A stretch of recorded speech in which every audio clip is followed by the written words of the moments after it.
And I now give the floor to His Excellency, Mr. Sergei Lavrov, Minister for Foreign Affairs of the Russian Federation.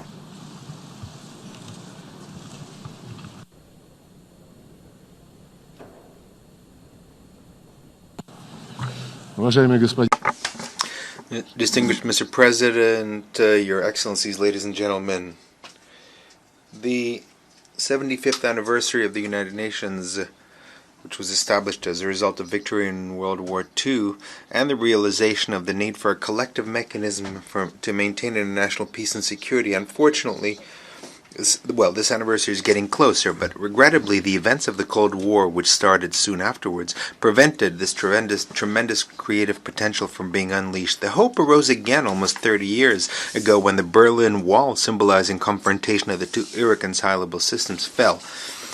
It was the hope for the possibility to finally turn the grievous pages of wars, not only hot wars but also cold ones, and to join efforts for the benefit of all mankind. However, we have to admit that although World War III was prevented thanks to the UN, the number of conflicts on the planet has not declined and enmity has not weakened.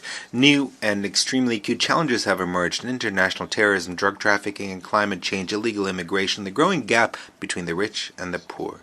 It is getting harder to address these and many other challenges from year to year. The fragmentation of the international community is only increasing.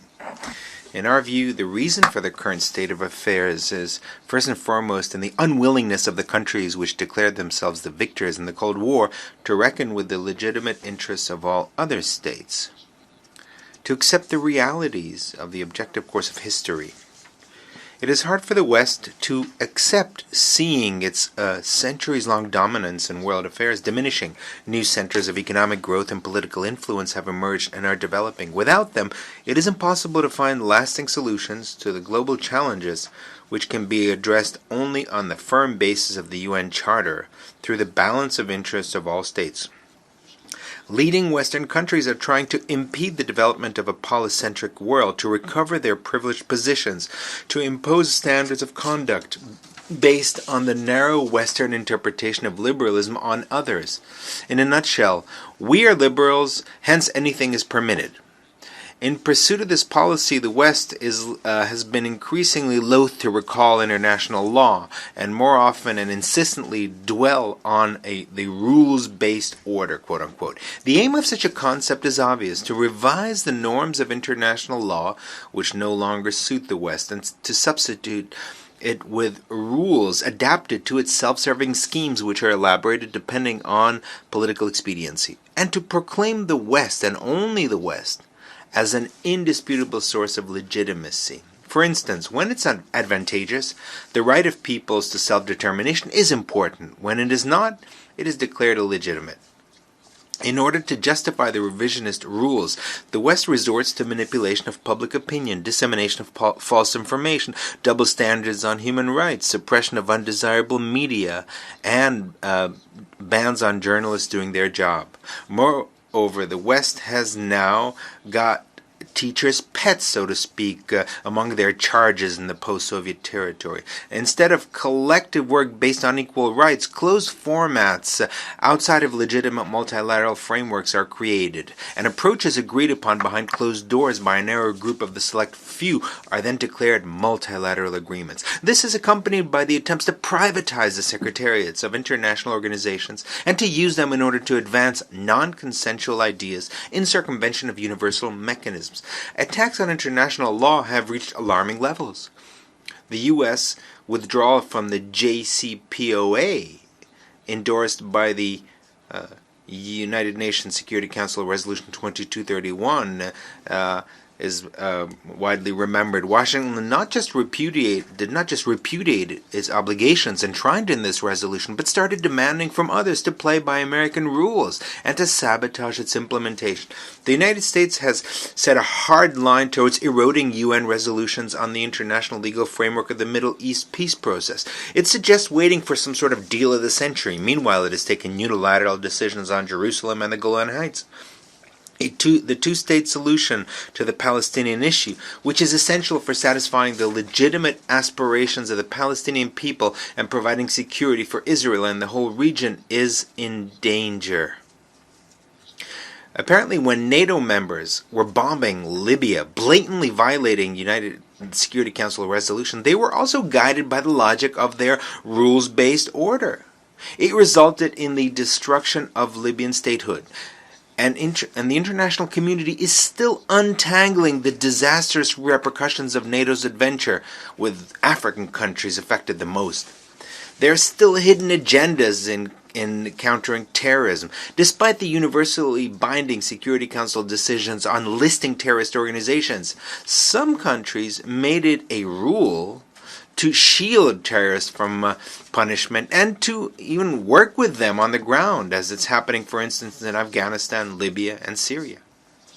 The United States has already been saying out loud that Hayat Tahrir al-Sham is a rather moderate structure with which it can do business. A recent discussion on the situation in the Syrian Idlib showed that the United States is trying to convince other members of the Security Council to follow this unacceptable reasoning. The West also has its own rules in the Balkans, where it is pursuing an open course of undermining Security Council decisions on Kosovo and Bosnia.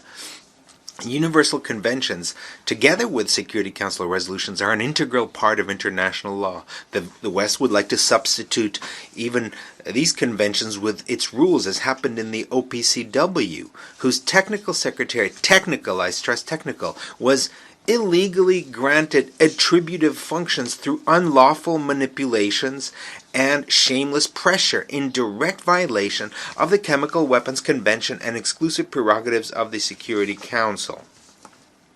We're seeing continued games played with conventions that commit countries to upholding linguistic, educational, religious, and other rights of national minorities. Even here, our Western colleagues are guided by their own rules. They turn a blind eye to the open denial of national minorities' rights and abet the retaining of an ignominious phenomenon of statelessness in Europe.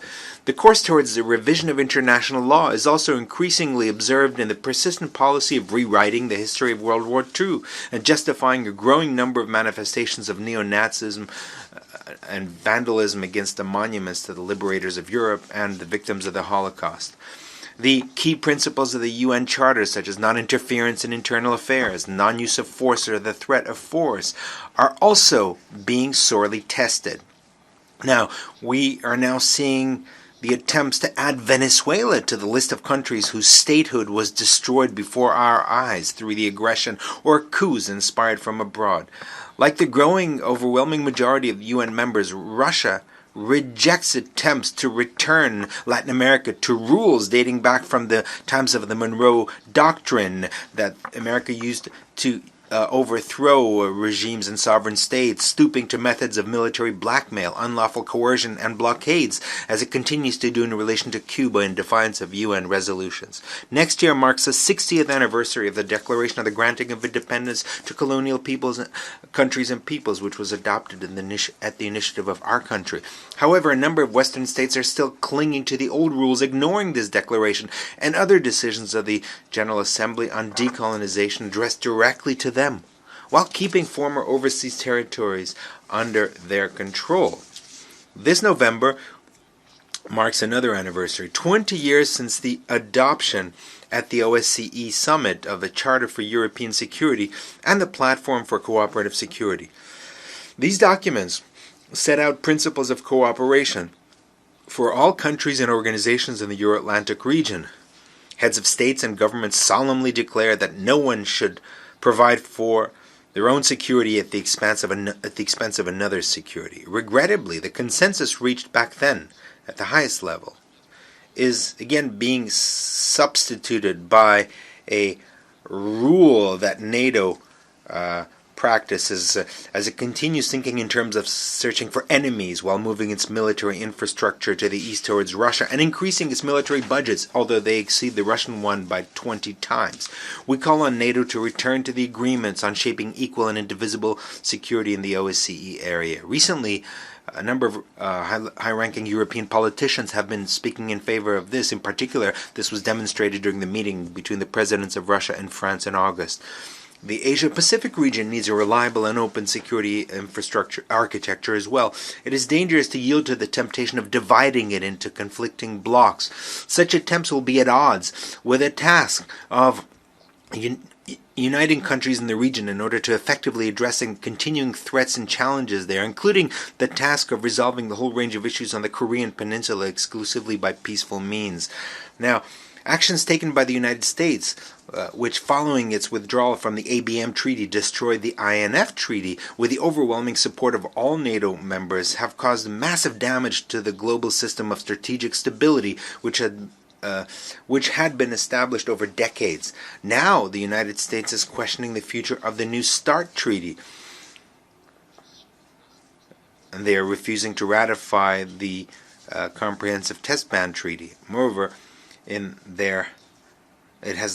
United States has lowered the threshold for the use of nuclear weapons in its doctrinal documents. The United States is setting a course towards transforming cyberspace and outer space into an arena for military confrontation. In order to prevent further escalation of tensions,